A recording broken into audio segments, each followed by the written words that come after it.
ദിവസം മുഴുവനും എനർജറ്റിക്കായി നിൽക്കാനുള്ള ടിപ്പുകൾ വേണം നിങ്ങൾക്ക്. അതും വെറും 5 മിനിറ്റ് കൊണ്ട് ഞാൻ പറയുന്ന 3 കാര്യങ്ങൾ മാത്രം ശീലമാക്കിയാൽ മതി. Number 1, breathing exercise. രാവിലെ എഴുന്നേറ്റ ഉടനെ തന്നെ 1 മിനിറ്റ് നേരം ബ്രീത്തിങ് എക്സസൈസ് ചെയ്യുക. 4 സെക്കൻഡ് ബ്രീത്ത് ഇൻ ചെയ്യുക, 4 സെക്കൻഡ് ഹോൾഡ് ചെയ്ത് വെക്കുക, അതിനുശേഷം 4 സെക്കൻഡ് കൊണ്ട് ബ്രീത്ത് ഔട്ട് ചെയ്യുക. ഇതോടുകൂടെ മസ്തിഷ്കം ഓക്സിജൻ കൊണ്ട് നിറയും, നമ്മുടെ ആങ്സൈറ്റികൾ കുറയും, ഒരു ക്ലിയർ മൈൻഡോട് കൂടെ നമുക്ക് നമ്മുടെ ദിവസം ആരംഭിക്കാം. Number 2, gratitude practice. ഇന്ന് ചെയ്യാൻ പോകുന്ന 3 നല്ല കാര്യങ്ങളെ കുറിച്ച് ചിന്തിക്കുക, അതൊരു പേപ്പറിൽ എഴുതുക. അതോടെ പോസിറ്റീവ് ലെവൽ വർദ്ധിക്കും, സ്ട്രെസ് കുറയും, സന്തോഷം നീണ്ടു നിൽക്കും. നമ്പർ 3, ഇന്ന് ചെയ്യേണ്ട 3 പ്രധാന കാര്യങ്ങൾ എഴുതി വെക്കുക.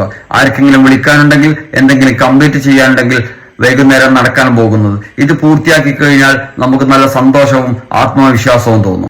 ഈ 3 കാര്യങ്ങൾ എഴുന്നേറ്റ ഉടനെ തന്നെ ശീലമാക്കി നോക്കൂ.